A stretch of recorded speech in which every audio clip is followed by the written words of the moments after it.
at the time, I was doing a lot of email marketing for clients. We started getting involved in marketing automation, which led to us getting involved in building and understanding CRM and how that works. And so that's was the impetus for me selling the business and starting Cultivize to say, okay, the CRM is where I need to live. That's going to be the solution that's going to help solve this problem. More importantly, I need to know the ins and outs because I can clearly tell the clients I'm going to be working with are not going to know how to set that up on their own or come up with a strategy or train themselves, trains their team. So I'm like, I need to really be Mhm. fully in, not just as a strategic consultant, but I need to be their partner. I need to help them get this up and running. I need to coach them. And so that's why I built Cultivize to solve that issue. What if your next client came from one strategic shift? You are listening to Iconic Entrepreneurs, the podcast for founders and brand builders who want to scale with clarity, not chaos. I'm Erica Bailey, CEO of Iconic and your host. And every week we sit down with bold minds who know how to grow. If you're new here, welcome. And if you've missed our recent heavy hitters, go back and catch branding legend Brandon Coleman Jr. on truth and alignment.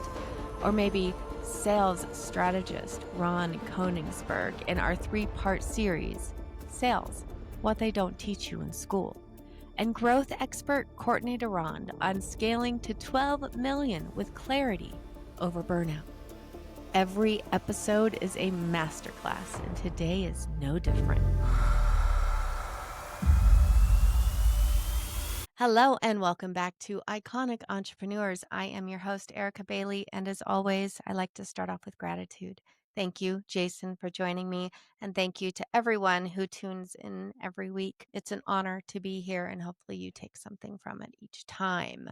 Today, we are diving into the world of smarter marketing, sharper sales, and systems that actually work. I'm actually quite excited about today's guest. He is a total powerhouse when it comes to connecting the dots between marketing and sales. And let's be honest, that's where most businesses drop the ball. Joining me today is Jason Kramer. He is the founder and CEO of Cultivize. It is a consulting firm that helps businesses stop leaving leads on the table through expert lead nurturing and CRM strategies, which y'all know I geek out about. We actually have quite a lot in common. With over 20 years of experience working with both big and big name brands and local legends, Jason knows exactly how to turn chaos into conversations. He's here to break down how to identify what's holding your sales processes back, how to fix it fast, and maybe some common things that you're missing or to look for. Again, thank you, Jason. I'm so excited to have you here. Welcome to Iconic Entrepreneurs. Thank you, Erica. Wow, what an introduction. I have a lot to, step up to the table here with all that praise. Oh, I think you bring it. I think you bring it. I think we're going to be just fine. So we actually do have quite a bit in common in terms of our origin story and kind of how long we've been in business. And why don't you start? I always like to know, why did you become a entrepreneur? Why not just do the 9 to 5 job? Like, where did that idea start for you? So it started back actually in high school. Believe it or not, I was always so I'm like you. In some ways, I know we talked a lot on the pre-show before this, Erica, but I'm sort of like a detail-oriented person. And one of the things that growing up when I started learning how to drive, to me, it was like, well, why not like take care of the car, clean it, and I was doing my own oil changes when it was easy to do an oil change on a car back Yeah. in the early '90s, mid '90s. Now it's not so hard and easy, with all the advances in some cars, don't even need the oil, right? But to quickly give you my story, was detailing cars for people. Like some of my neighbors be like, hey, can you wash my car? Can you wax it? And I Mm-hmm. decided to actually get some really crappy van from like this used really shady car dealership. And my dad's like, really? You don't want to buy that? I'm like, yeah, I'm going to buy it. And I fixed it up a little bit. And I started going basically, home to home, but also to businesses, where the car be in the parking lot, because I put in this massive water tank in there, got a generator, power wash, all those Wow. things. And I started just hustling and just going and doing something I liked, enjoyed being outside and also just, cleaning the cars, which sounds kind of silly, but it was something that, I found just enjoyment in. But what I realized with that is I wasn't really profitable at the end of the summer with all my expenses and everything I was doing. I didn't really understand, Mhm. Mhm. that whole alignment, right? Like you have to actually make money. It's not just about doing something you like. Otherwise, it's just a hobby and you're not doing anything. Yeah, yeah. So that led me to my first experience of doing that. And then, we'll probably get into it. But then after working for agencies out of college, back in the early 2000s, I decided to take my freelance stuff I was doing on the side as a hustle and turn that into what was then a virtual agency, which now is a dime a dozen. Back in Mhm. 2002, didn't really exist as much. Mhm. And so in both cases, it took my passion of doing something and wanting to do it for myself and to control my own destiny. Control your own destiny. Yeah, I think that is a key point, when you choose to become a business owner or an entrepreneur, you are deciding on your own destiny. You are controlling your own destiny. And I think there's a different mindset between people who are comfortable in the corporate overlord world versus those of us who really struggle and need to have that control of our own destiny. It's built by design, right? Yeah. We do it by design. I would also add too, I think for me, it wasn't only about the destiny piece, but like even when I was young and going to camp, right, as like a little Jason, I never loved Jason. like day camp or even sleepaway camp because it was the same routine every day, pretty much, right? I mean, now it's obviously a lot different in camp, but back then it was in the 80s, it was very different. And so my point is that I started the business, my second business, because which was I really called my first business, right? The Mhm. detailing thing was more of a hobby that I was losing money Uh-huh. on, but the idea that I could choose and pick the types of clients I wanted to work with, the types of projects I wanted to work on, work Mhm. the hours I wanted to work and control Mhm. that, and not be a designer at an agency where they're like, you have to work only on this client or these types of projects. When I really had ideas to do other things, I wasn't allowed to. So I think Mhm. that's why also a lot of entrepreneurs want to do it because they might not like the repetition of Yeah. a 9 to 5 job and they might want to do something that has a little bit more creative freedom, even if you're not in the creative Yes. field. Yes. Yeah. So it's kind of like that's your why. For us, our why was I just graduated college or graduated with my master's degree 2007, 2008. World was collapsing, couldn't find a job in Arizona, and decided that we were going to start our agency out of like need and necessity. Mhm, However, it turned into I wanted to be there for my kids at any point. So whether it was a doctor's appointment or a football game or we just want to go to a movie in the middle of the day or we want to go on vacation, mhm. being able to make those decisions for myself and work around the needs of my family was really my why, my core focus. And it has taken me, all this way as my core focus, and it keeps me going. I mean, I even tried once going back to a job for a year. I was a marketing director at a hospital, still running my business, but I couldn't fit. I Mhm. just couldn't fit in anymore, and so I think that there's a mindset shift after you've taken that leap and controlled your destiny and lived life by design. Having to go back into something that is more corporate, man, that is telling you, is no fun. Yeah, I wouldn't even know. I mean, it's been over 20 years since I've been my own boss. And yeah, Yeah. I have no framework. I mean, clearly I could, I think I could do it if I had to. But yeah, Yeah. you're right. Like, it's like you're like a fish out of water. It's Yeah. like it's something, a different environment that you're just not used to. Yep, Yeah. 100%.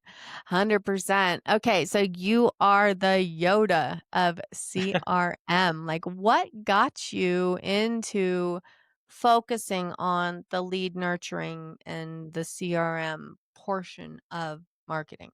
So, we're both creative people, right, Erica? I've always been a left brain, right brain person. I didn't really know that I was that way when I had the creative agent, the agency. But what I started to realize at the end, I had that agency for 16 years. So at the last couple of years of that, I was working with a lot of different like business mentoring groups and other groups that I was Mhm. part of, and just, bouncing ideas, sharing ideas with other business owners. And I realized that, it wasn't a business I wanted to be in anymore. A lot had changed in the industry. And I was also looking to the point of my sleepaway camp story. I was looking for a change. Like I'd built hundreds of websites, I've designed hundreds of logos, like I Mhm. did it all and it became a little bit repetitive and I wanted something new. So selfishly, I was looking for a change. And what I was concerned about was, okay, well, how do I step in something brand new that I don't know about, or and move away from this? And so, to answer your question, I started talking to existing clients and even people I was prospecting, and the same reoccurring issue came up over and over, and that was they were spending money on marketing but they had no way to follow through to see what's happening with their sales efforts. So they would get a lead from a trade show or from a website or whatever, Mhm. right? They're a plumber going and doing appointment setting, right? Or, meeting people. Whatever they're doing, they're getting leads, but they would always be dropping the ball. They would never know what marketing actually was really Working. profitable in terms of Mhm. bringing in revenue, and I was like, "This is crazy. Like, how can you, like, be running a business, a multi-million dollar business or even a small business that's starting out and not have this all figured out?" And the reason they don't have it figured out is because they just don't know how to solve the problem, so they Mhm. sort of put Band-Aids on it and ignore the issue and say, "Yeah, it's not that big of a Mhm. deal. I'm just Or gonna guess. or figure it out or guess, right?" And Mhm. so at the time, I was doing a lot of email marketing for clients. We started getting involved in marketing automation, which led to us getting involved in CRM building and understanding CRM and how that works. And so that's was the impetus for me selling the business and starting Cultivize to say, okay, the CRM is where I need to live. That's going to be the solution that's going to help solve this problem. But I really need to understand how a CRM can work.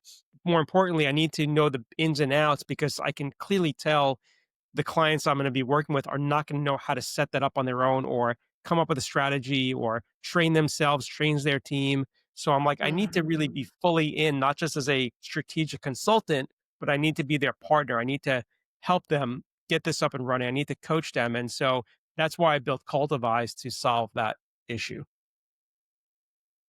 I actually just did a solo cast on this, but in my opinion, marketing is broken. And I think that it's too segmented. You have too many people working on different projects, and we're not a whole piece. And for me, I agree with you. I don't understand. My brain can't process how you can put money into something and not understand the return. What's It's happening? it's wild. I mean, It's yeah, sorry, go ahead. no, no, that's it. Like I'm right there with you. My brain So is like, I don't understand this. So this is going to be the start to many analogies, Erica, and for everybody listening, like, Jason, here he is with another analogy. But I think of it as like the stock market or just having a financial investor. Like I would never say Mhm. here, like my financial investor's name is Mark. I would say, hey, Mark, I'm going to give you $3,000 a month to invest for me.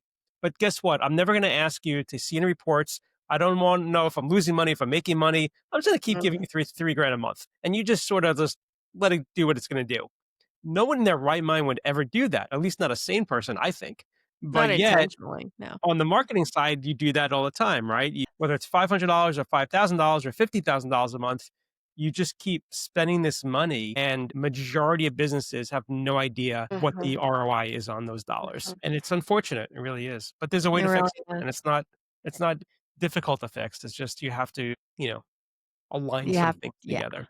you have to yes, absolutely. So, for those of my listeners who may not understand what a CRM is, because 'cause I've actually not gone into it in any of my episodes before, Okay. would you mind sharing your expertise and what a CRM Yeah. is and what the purpose is? So I think a CRM is a lot of things, right? However, there were plenty of platforms, and I say this with no personal vengeance or anything, but a product like Monday.com is a project management tool. Yet I hear people all the time saying, "Oh, I'm using Monday as my CRM." I'm like, "It's not a CRM."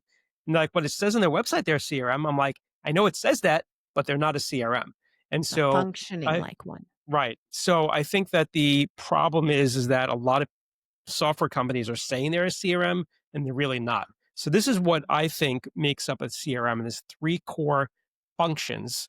Okay. One being you have to be able to easily place, if you will, and sort your contacts. And it's not just all your contacts, it's sorting through vendors, through existing clients, through prospects, through strategic partners. You need to be able to segment and to organize all of those people into one place, right? Into a system. But then you also need to be able to customize that system to say, I want to put in Erica's date of birth. Or I want to put in how Erica got introduced to me. Some tools don't let you customize the CRM, Mhm. right? So now you're Mhm. forced to fit that square peg in the round hole, which is never going to work. And it's Mhm. ultimately never going to be a good tool for you. So Mhm. that's really important. And then in that same place, you need to be able to take notes, you need to be able to have tasks and keep yourself organized on all those people you're putting in there, right? The second component is email marketing. I'm very strongly adamant that your CRM should be able to send out your monthly email newsletter. It should be able to send out all of your automated email nurture campaign sequences. It should be able to, when someone fills out a form on your website, grab that data automatically, put it into your CRM, and send them a thank you email. If your CRM can't do that, it's not, in my mind, It's right? not. A fully functional CRM. And the Mhm. third piece, which we talked about earlier, is the sales aspect. The same tool should be able to track all your sales activities. And what do I mean by that? You should have a visual dashboard, a pipeline of all the stages of your sales process. So, for example, visual column, column A, new lead, column B, meet with that lead, column C, do a demo, column D, send proposal, right? And you should be able to see where each sales opportunity is at in your process and also be able to pull reporting out of that so that your nothing is falling through the cracks. Without those three things, I would define it not being a CRM, but a glorified WYSIWYG of WYSIWYG. some sort Yep. that's doing something for your business, but not doing the things that are most important to you, Yes, or yes. for you. And a WYSIWYG, y'all, is what you see is what you get. Exactly. So, Or what you don't get, right? Yeah. what you Right. don't get. That's right. That's right. So, three core functions, segmentation of the list. I think people take this for granted because in order for you to understand the user or your potential lead, your client, your customer, whatever the word is, you need to understand where they are in that buyer's journey. And you need to communicate with them on the level where they are in that journey. And what I mean by that, guys, is if I purchased a product or say I'm in a shopping cart, I put in my information, right, but I don't purchase. Now the CRM knows if she fills out this but does not make a purchase, now I need to send her an abandoned cart email, right? Mhm. And it triggers that automation. Well, maybe I did buy the product. You don't want to put me into that abandoned cart, list, or you want to communicate with me in the way, in the steps, in the places I am during that buyer's journey. Do you agree with that? 100%. I got a use case for you that is going to be shocking, but it happens all too often. So we have an existing client. I won't say their name. I won't even say their industry, but they sell products that are anywhere from like minimally $7,000 upwards of like Okay. $20,000. They sell this to consumers, to homeowners, all right? And they have retail showrooms. They sell online, but they don't have their retail point of sale connected to their CRM. And I've been telling them this for years. You need to do that. And what happens by not having that data aligned, to your point, Erica, there are countless times that I've seen it happen. Someone walks into a showroom, spends $7,500 on a purchase. 2 days later, gets an email that that same product is now on sale for 50% off. Right? How You've lost embarrassing is that that? Right? client for Right. a future purchase. How embarrassing is that? And not only that, now you have a really upset and disgruntled brand new customer that's like, Mhm, well, why, if you saw on sale, why did you charge me full price 2 days ago? You know? And mhm. so there's so many cases like that. I think another quick example, we had worked years ago with a museum, a children's museum. They had a list of like 20,000 people in a newsletter they would send. And their newsletters were like literally like, it was like I don't know how many different religious people we have listening, but it was like the Torah, right? So it was Mhm. like on and on and on this email. It went on for like the Bible, right? I mean, it was an infinite scroll. And they would have information about donors, about people that came just as a one-time guest, about birthday parties and all these things. And I was like, why aren't you sending separate emails to the lists for the people that walked in that aren't a member? Send them an email about member benefits. Don't send the people that are donating you an email about member benefits when they're already a donor. Like it doesn't make any sense. And I think that's an unfortunate thing that a lot of companies that are using like MailChimp or a Constant Contact, or Mhm. not to say these products are bad, they're just dumping everything in there in Yep. one big grouping and just blasting everybody with like tons of information that may or may not be relevant. And to your point before, there's a huge downside in terms of conversion because now someone that keeps on over and over keeps getting your content and like this isn't relevant, this is irrelevant, this is irrelevant. They may not unsubscribe, but they're probably just deleting every time they get an email from you Not even opening it. because they're not even opening it because they're like, oh, Jason sent me 12 emails. Well, I want to do it, but but Mhm. we got all these emails and like the last few months, nothing's been relevant. Well, I'm assuming that nothing's gonna be relevant in the future, so I'm just never going to look at them ever again. 100%. Yeah. 100%. Email marketing, some people say it's dead. No, not at You all. I It's agree. very effective if you know how to use it.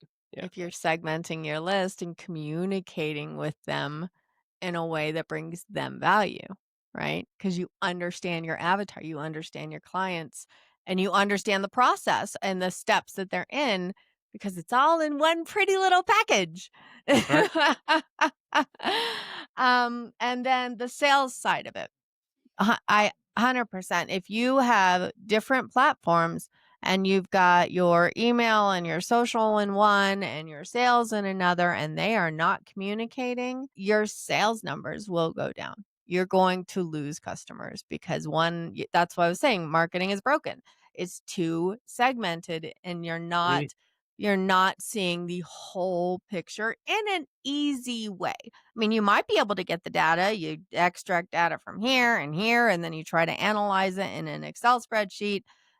That just doesn't give you accurate information. And I understanding where these clients are coming from, what they are liking, what they're not liking, and how you need to adjust. It's called test, analyze, optimize. It's the Tao method, and I think that you're 100% there.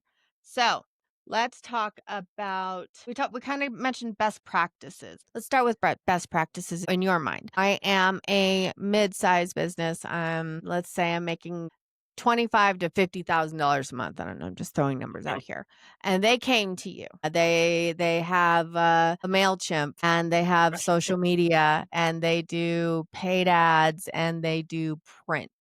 Just throwing things out there. Like, what would you start with, or what are your thoughts on like, okay, here are the first best practice steps you need to take? Yeah, great question. I love that question. So first off, the one thing I'll make clear to your audience, I know we talked about in the intros, Yoda of CRM.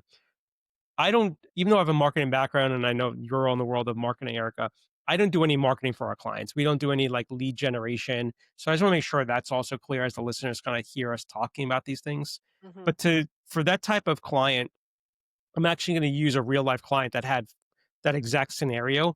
Their revenue was a little bit higher, but it was similar things. So it's a roofing company in New Hampshire, family run business, been around for about 20 something years. And everything was in a spreadsheet and everything was being done manually. Okay. And despite them being, at that time they were, and well, it's been about a year since we're working them, figure like $7 to $8 million a year, revenue business. And so, but this applies regardless of your size. And so, in fact, I was just talking to one of their head salespeople, and they only have three salespeople. So it's like a relatively small company and that, types of companies we work with. But the point is, they were doing all the follow up manually and things were falling through the cracks. And the reason they were falling through the cracks is they had a spreadsheet. When was the last time we emailed Jason? When did we send a proposal to Jason, for a new roof? What was Jason's response?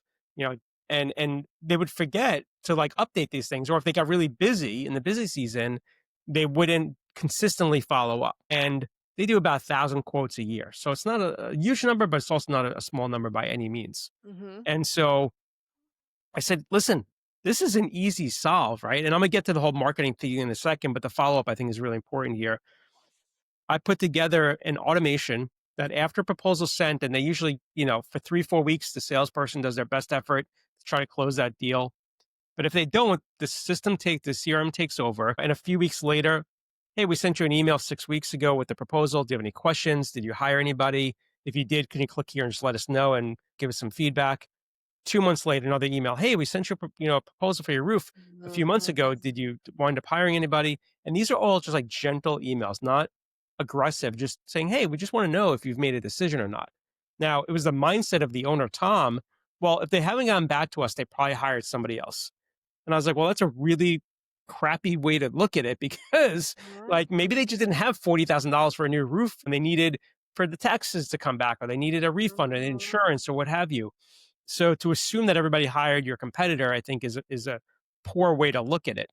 Yeah. Wouldn't you know, Erica, that within less than 6 months of me setting this up, they closed almost $1 million in revenue just from all these automated emails saying, hey, knock, knock. Do you remember us? Do you still need a roof? And they were like blown away that it was so effective. Not only blown away, but Joe, who's one of the main sales guys, he was talking to me the other day and he's like, Jason, this is just such a weight off my shoulders. Like I don't have to worry about it anymore. I'm putting all my effort to go meet these people, to build a relationship, to do the proposal, to go to their house. But now, like, I'm not worried that I'm not following up because I know there's a reoccurring system in there to follow up. And so that becomes extremely powerful for so many businesses. And this dovetails into marketing, right? Because Yep. a lot of companies think in order to grow, I need to spend money on marketing to do lead generation, whatever that is, Mhm. right? Whether it be Mhm. TV, digital, whatever, trade shows, but if you're a decent sized company, and when I say decent, even if you have 500, 1,000 contacts in your database, that's potential business. And if Yep. you're not mining and leveraging the existing clients you already have or past connections, how many times, Erica, do you talk to people where they buy even with you? They buy one thing you do, right? One of your services, but there's these 5 or 10 other services that they could buy, but it really Mhm. never came up in conversation or they didn't have a need for it right then and there. So, like you talked about the e-commerce connect, example, which is of course very popular, like the cross sell, right? Hey, because you bought this, you might also be interested in this.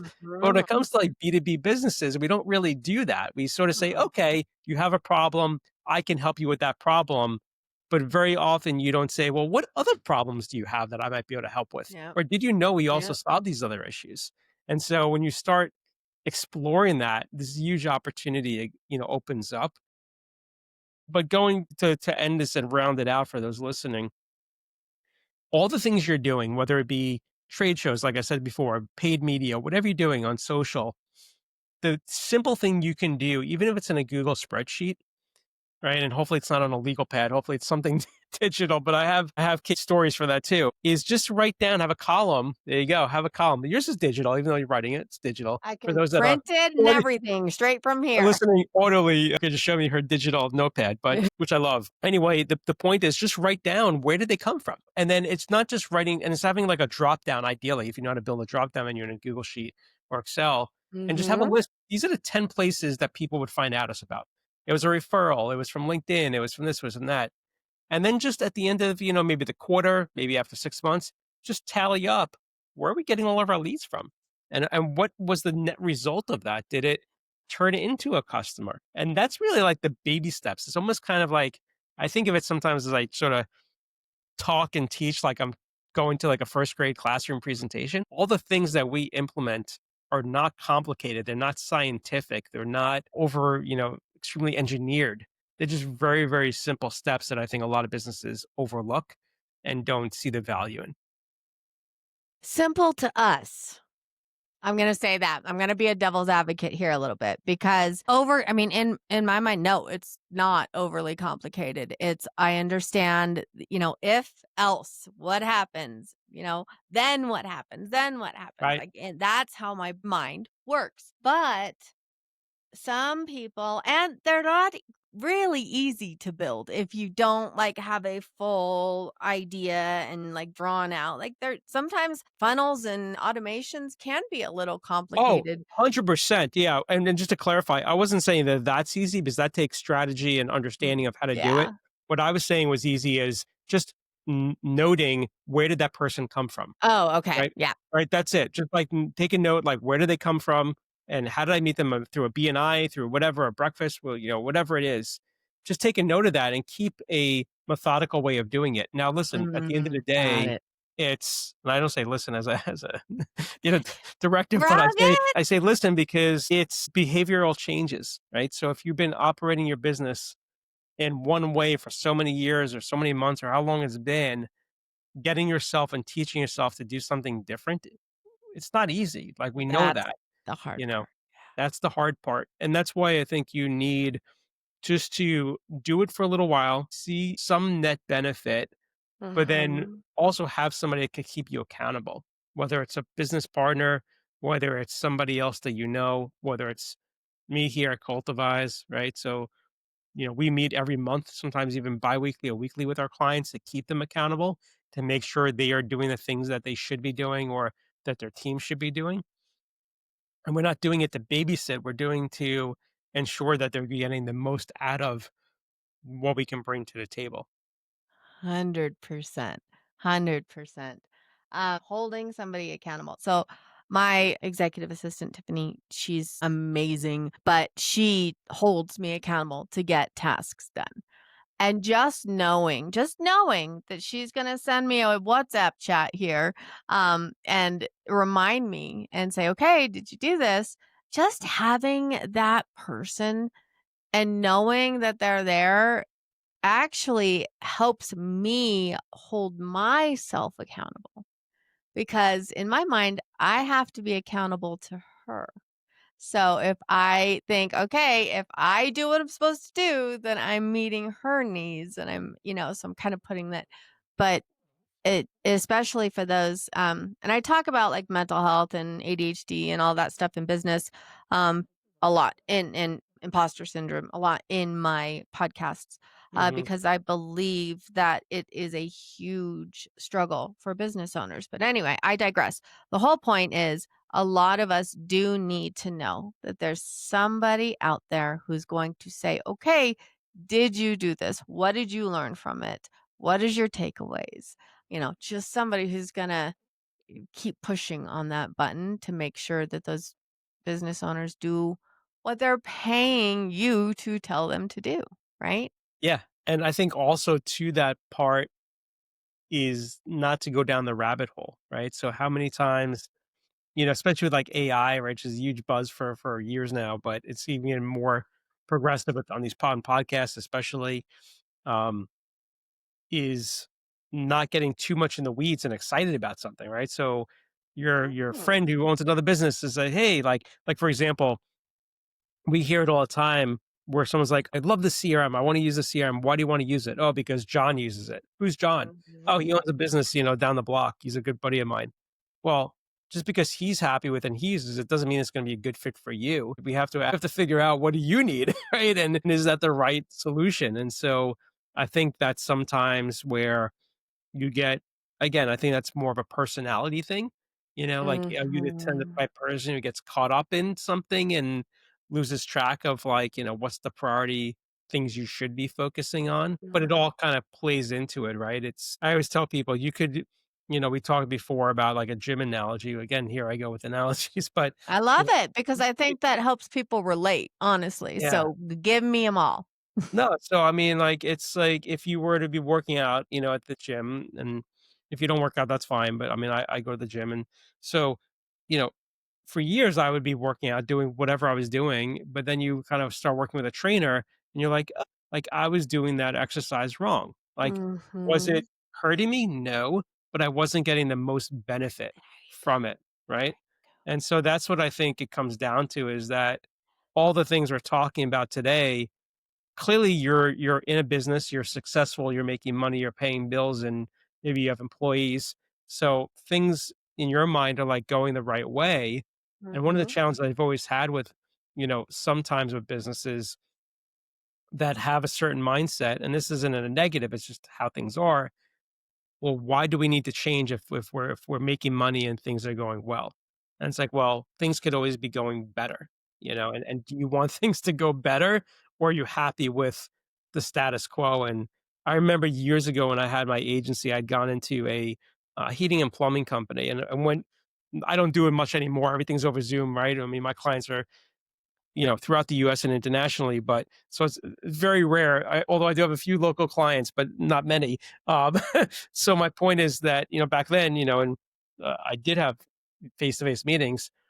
I would show up to this meeting. And it was my first meeting, and I saw he had like 3 or 4 trucks in the parking lot, and I don't remember how many employees. And I said to them before even the meeting started, I said, and this is when I was doing marketing, right? And Mm-hmm. doing lead gen and all these things. And I said, and I don't remember the guy's name or even the company, but I do remember the story. And I said, if things were successful, if we wound up working together and it got to be a point where you needed to buy 2 new trucks and hire 2 new crews to go out there to fulfill all the appointments we're now helping you get, would you do that?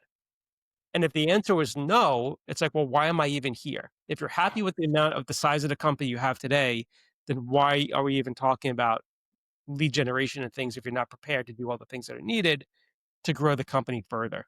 And I think Can you meet that's the operations and the right. demand of the growth? And are you prepared to take on that extra responsibility, I'm gonna say, is Cost the word and there? other things that come with it, right? So, I think Yes. that's something that business owners have to think about is like for me, like I don't wanna have a $50 million a year business. Like I don't want the burden of like a huge operation like that. Like I'm happy having, a smaller business where it's a team of 6, like we do really well, we operate very efficiently. Like, can Yep, we grow? Yeah, of course we can grow, but I'm not looking to like grow by me either. 4,000%. It's Nope. not where I want that. I don't want that type of business, and Mhm. sometimes people I think when they get into business, like, oh, I want to be a multi-million dollar business and I want to sell and have an exit of $800 million and right. And like that Mhm. happens to so few companies. I mean, it really does. And so I think you have to also be realistic about what type of business you want and where do you want it to be before you can even start even getting into some of the Mhm. things we're talking about today. Yeah. So whenever I sit down with somebody, I start with, where are you now? Where do you want to be in 3, 6, or in 3 Yeah. months, a year, 3 years? And are you oh God, let me turn these people off. Are you prepared to go there?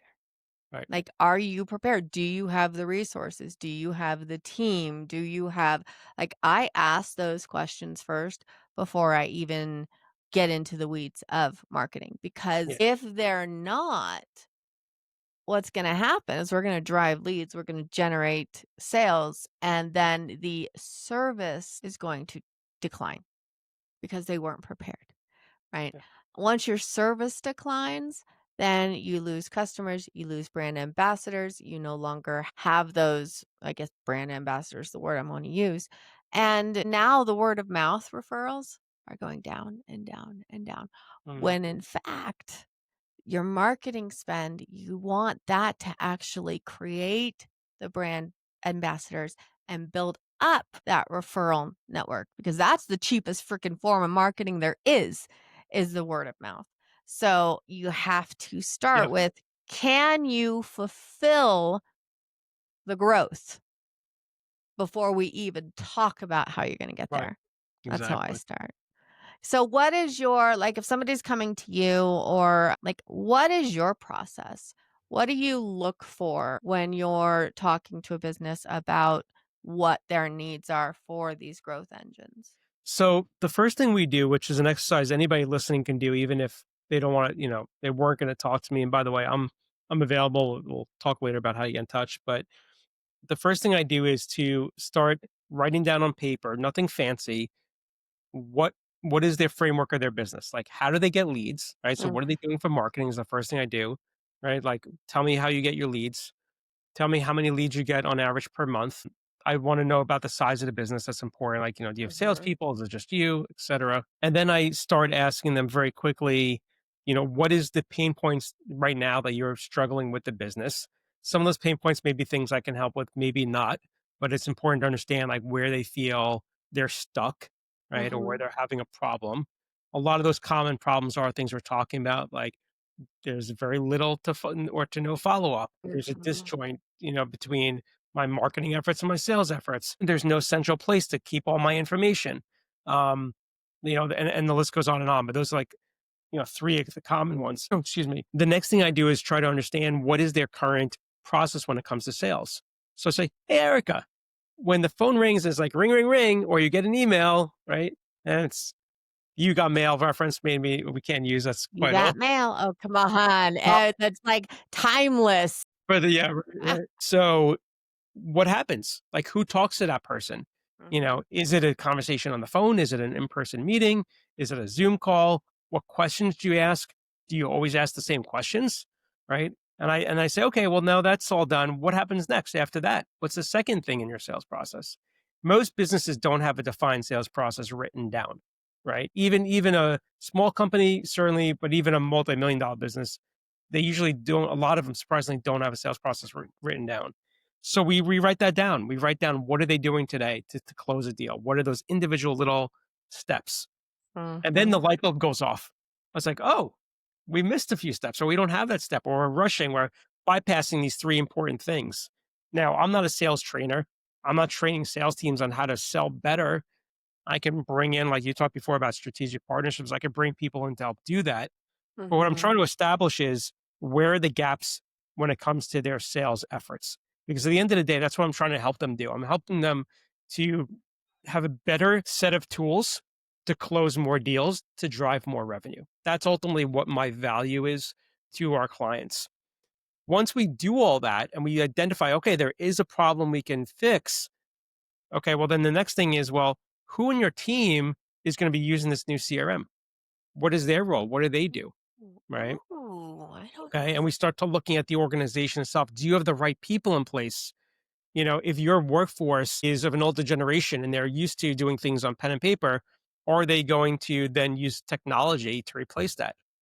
Right. 'Cause if Maybe, it's maybe not not. used You know, and not used right, then you're not getting the accurate results and data exactly. Or ultimately. Oh, I maybe like your that. sales force, right? Your sales team is outside sales and they're in their car every day going from appointment to appointment. They're not going to be in front of a computer. Well, then we need to find a CRM that has a friendly mobile app so they can use the tool on the road, right? So we have to understand who's going to use it, where they're going to use it. We also have to understand, what level of, to your point about the goals, what are their goals? A lot of companies, I think, often make the mistake of saying, okay, well, I can't afford the CRM that costs me $2,500 a month. Let's just use a number. I'm going to go for the one that costs me $100 a month. Mhm. Okay. But what happens when you outgrow that in 6 months or a year? Now you have to pay migration fees and deal with the headache of taking all that information out of one Mhm. tool and setting up another tool. So I always tell Mhm. people, look at that long term, where are you going to be, not in 6 months, but where are you going to be in 2 or 3 years with the business?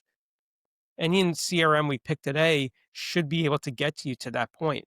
We don't want to have to switch CRMs. It's a pain in the butt.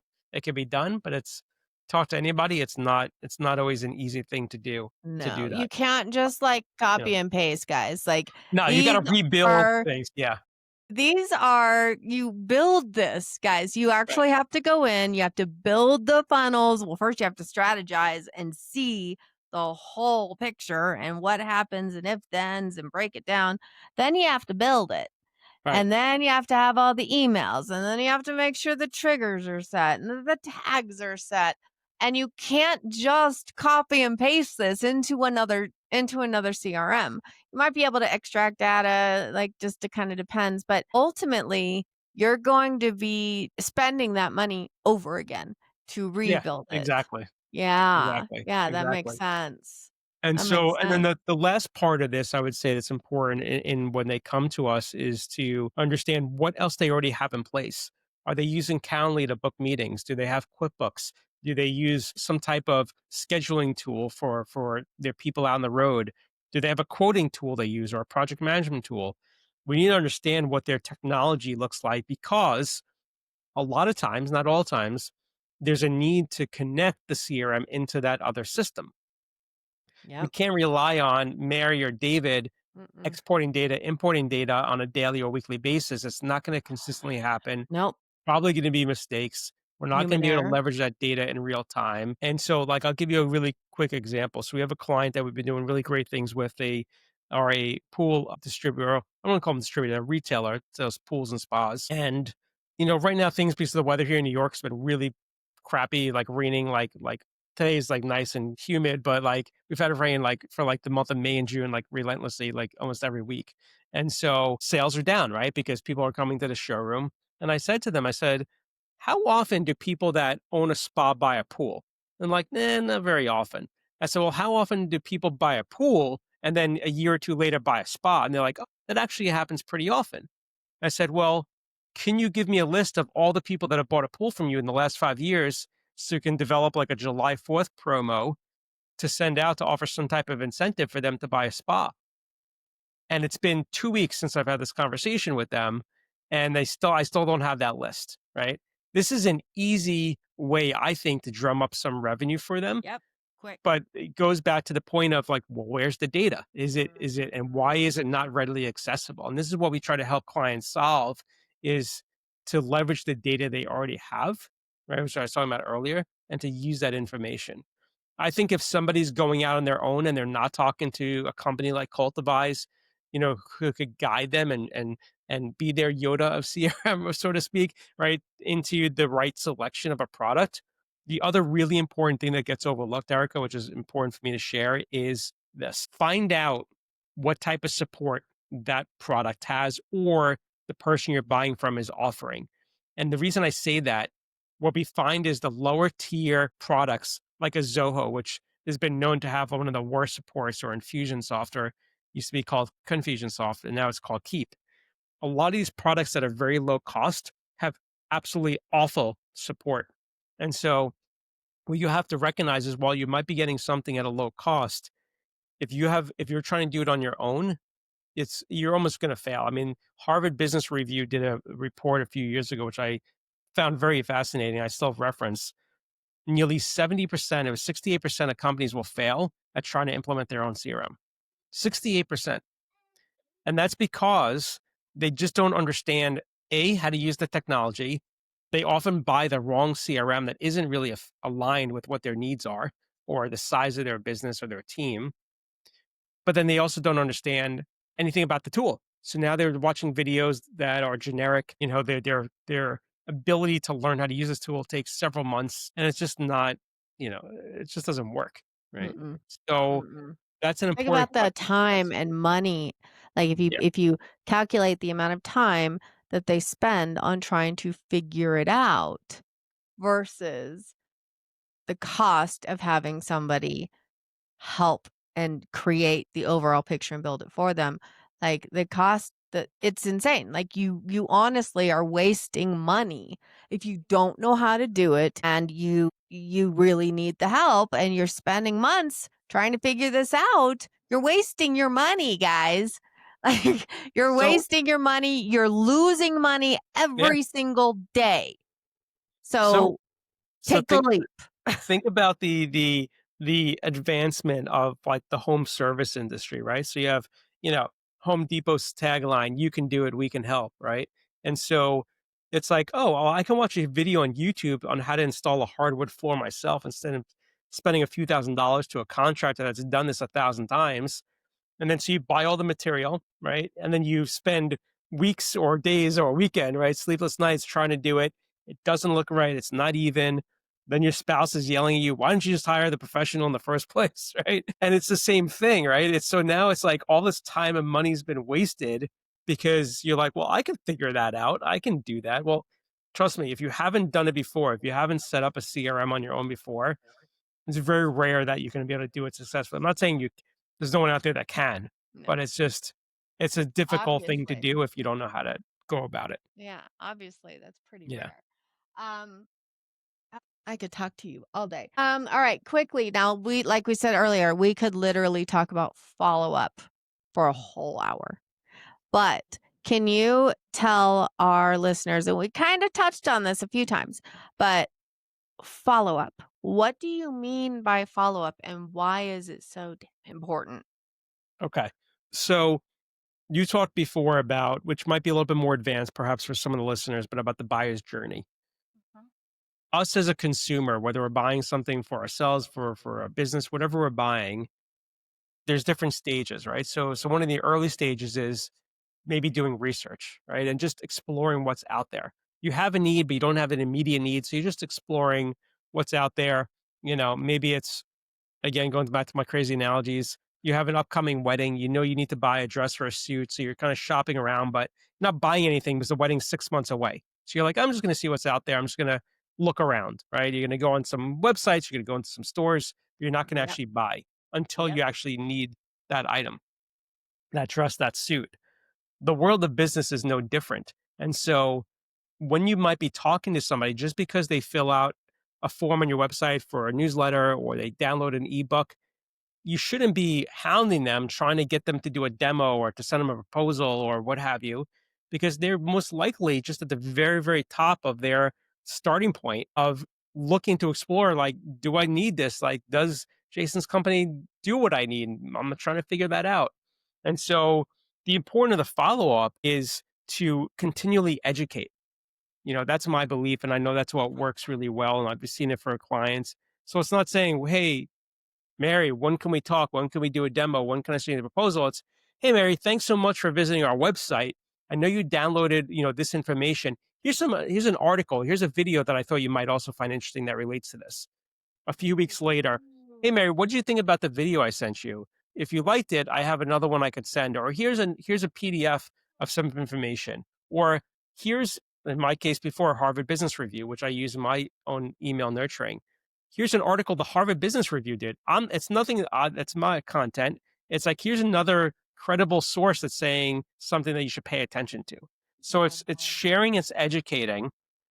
Now, granted, if you had advanced CRM in place, you'd be able to know what they're looking at. But that, I'm going to save that for another podcast. Maybe we could do together, right? For Yes, that's CRM, a whole 2.0. series.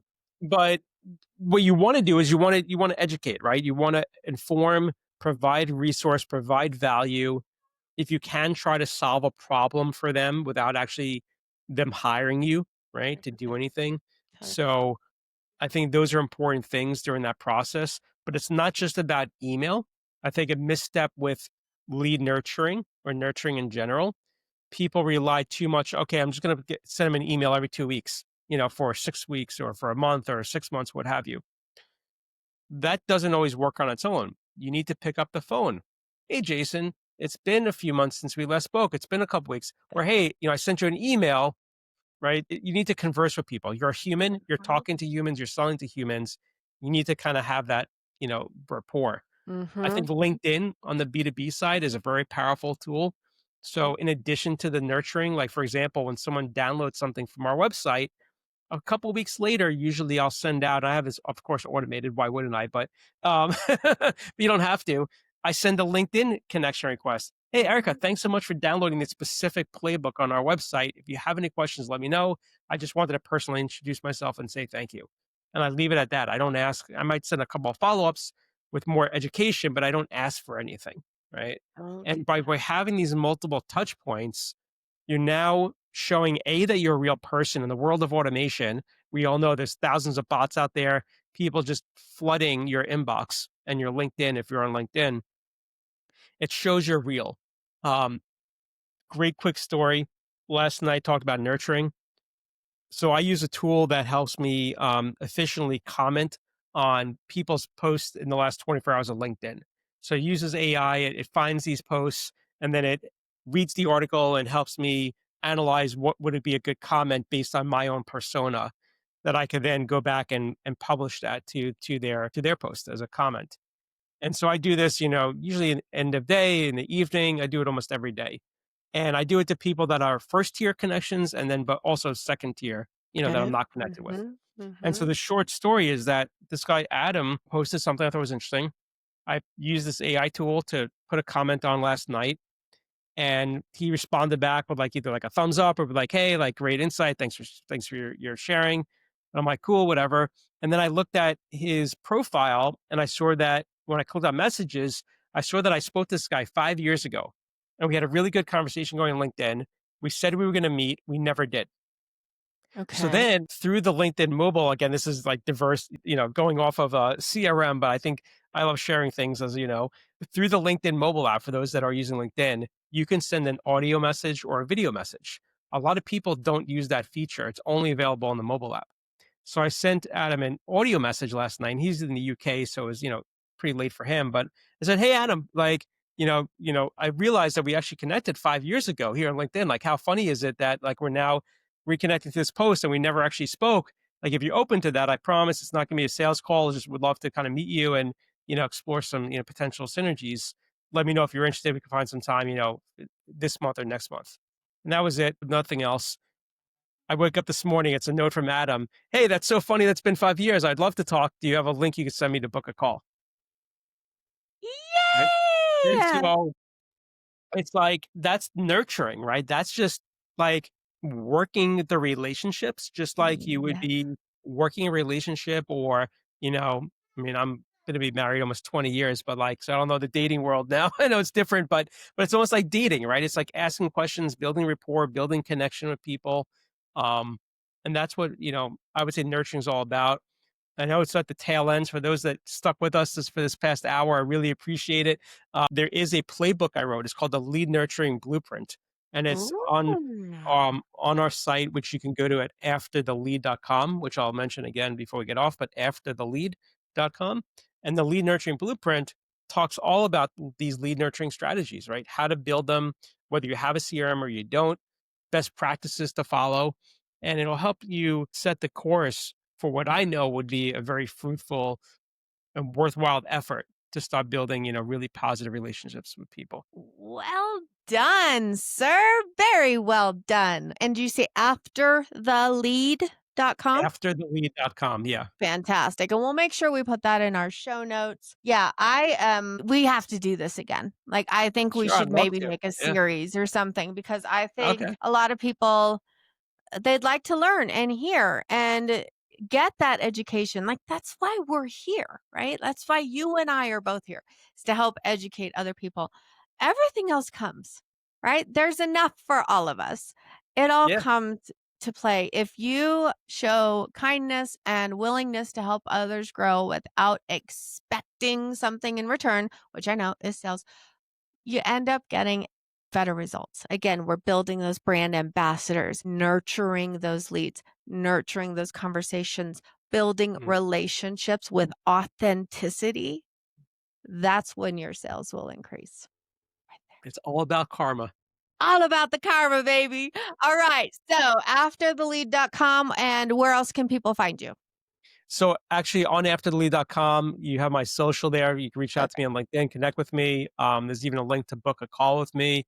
Perfect. Complimentary, of course, for your listeners, Erica. So lots of Thank resources you. there. But yeah, After the Lead is the best place. Company is Cultivize, which, Cool. is a made up word. So, you can figure out the spelling, but, it's easier to go to afterthelead.com, I think, to check us Yeah, out. people get confused with the iconic with the Q, but you know what? Right, I exactly. I was we like, had to well, be different.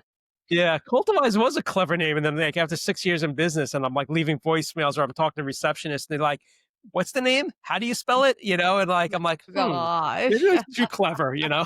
Oh, well, thank you so much, Jason. I really enjoyed this conversation. We definitely need to connect and do this again.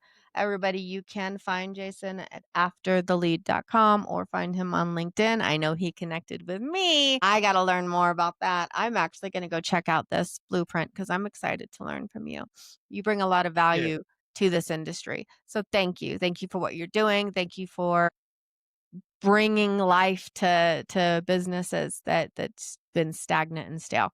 So great job there, friend. As I say, thank you very much, everybody. I will start and end with gratitude. I know you learned something today because I did. All right. Have a good one, Jason. Thank you so much. thanks, Erica, you too. All right.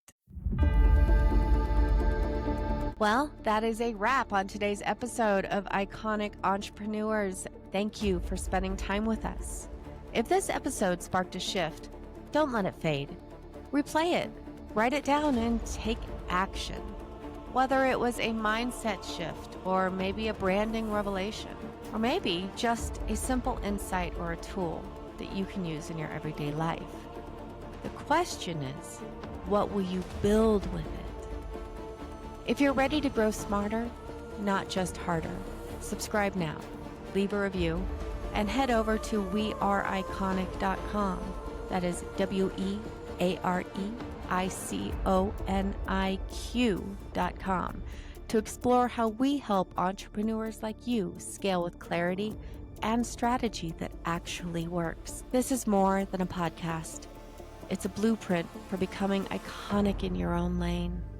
This is Iconic, built beyond the expected.